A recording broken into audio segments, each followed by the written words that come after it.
dicuci hingga bersih.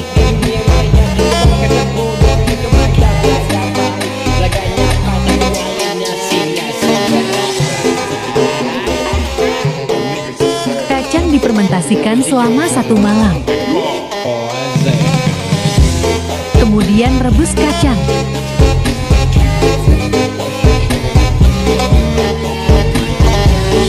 Pengelupasan kulit dan pemecahan biji setelah itu dikeringkan. Diberikan ragi secukupnya. Proses pembungkusan.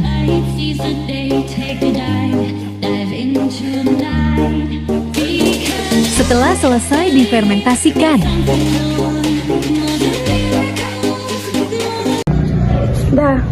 Kesimpulan dari kami tentang menganalisis proses pembuatan tempe dari kacang kedelai. Dari hasil kami dapat disimpulkan bahwa proses pembuatan tempe dari kacang kedelai ternyata tidak sederhana ketika kita menikmatinya sebagai makanan. Proses ini melibatkan beberapa tahanan yang harus dilakukan dengan teliti, mulai dari perendaman, perebusan, pengupasan kulit, penaburan, campuran ragi, hingga fermentasi. Setiap langkah memiliki peran penting dalam menghasilkan tempe yang berkualitas tinggi dan protein. Meskipun tidak terlalu rumit, proses ini tetap membutuhkan ketelitian, kebersihan, dan waktu yang tepat agar hasil akhirnya sesuai dengan yang diharapkan.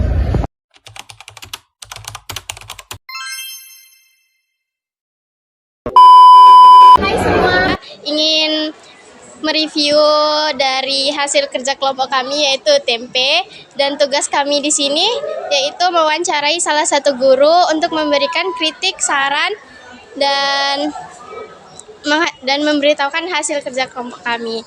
Dan untuk Umi, silahkan kritiknya apa yang ini produknya. Iya, Umi. Kenapa ada 2 ini ya? Karena satu pakai daun, satu pakai plastik gitu ya? Iya, Umi. Ini bisa diapa kan? Oke. Ini produknya tempe yang 2 versi dari daun dan dari plastik. Terus kalau menurut Umi ya, yang dari daun ini lebih padat ya daripada yang dari plastik. Udah gitu teksturnya tadi waktu Umi cek juga di sini, dia kayaknya lebih matang, pas matangnya daripada yang dari plastik. Nah ini kalau menurut Umi. Jadi lebih bagus pakai daun daripada plastik. Kalau dari segi ininya juga penampilan kayaknya lebih bagus pakai daun gitu. Dia jadi lebih padat, juga matangnya sepertinya lebih pas ini ya. Kalau bisa dilihat ini matangnya lebih pas daripada yang pakai plastik gitu. Pakai plastik ini matang, tapi tidak sematang ini kan untuk kedelainya gitu. Tapi kan kalau misalnya pakai plastik itu kan lebih higienis, tertutup semua. Tapi kalau pakai daun kan dia di ujungnya ini nggak ketutup. Kalau menurut Umi gimana? Kalau menurut Umi ya, ini kan kalau pas waktu pembuatan ini pasti udah ditutup semuanya ini. Ini kan karena dibagi ya, dipotong kan.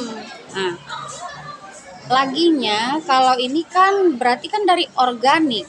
Iya. Nah, dari daun pisang. Jadi kan kalau misalnya kita makan, kita tidak terkontaminasi suatu zat yang bisa jadi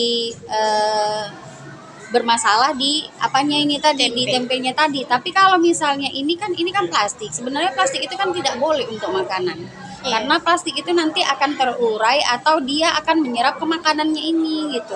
Jadi kalau Umi disuruh milih, Umi pasti lebih memilih yang pakai daun. Makasih Umi atas kritik dan sarannya.